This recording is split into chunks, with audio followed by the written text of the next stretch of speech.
Now we will rectify this error.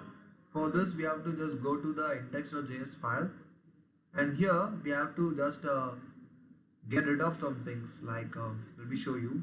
I just delete this, and here we can just delete all these things and just put a single app tag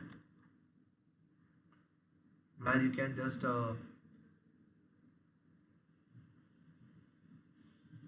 replace the thing. So this is because this is enough.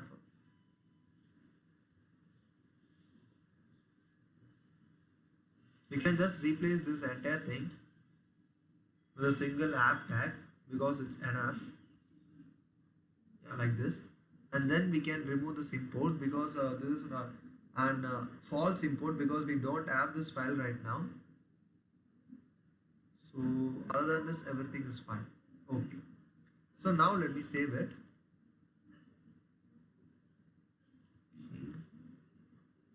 Yeah. So now we can say I got another. Yeah. So this is this one. Index.css file. I have deleted that also. Now, yeah. So now it has been compiled successfully. Let me go here. Yeah. So I got the same hello world again. And if I come back to the app.js file, here you can just note why I need to enclose this inside a div tag. Actually, the thing in JSX is inside this JavaScript function, you can return only one tag. So if I just try to return two tags, you can just see how it happens. So if I just close the div tag here, put another div tag here. So you can see now if I just try to save it, it throws an error. Adjacent JSX elements must be wrapped into an enclosing tag. Because that is how the JSX fragment look like. You can return only one tag, and inside that tag you have to enclose all the other tags which you want. Or else if you're just going to return only one tag, that is a h1, you can just give it like this. So you can just mention the h1 tag and you can just type hello world. So it is more than enough. Only if you are going to return a single tag like this.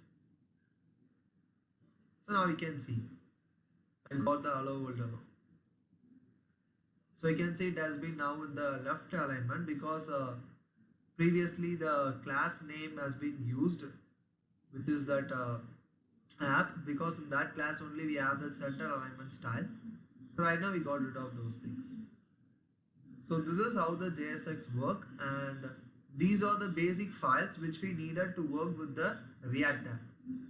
So in the next lesson, we will just plan how to build our app, and we will discuss about what is the app we are going to build.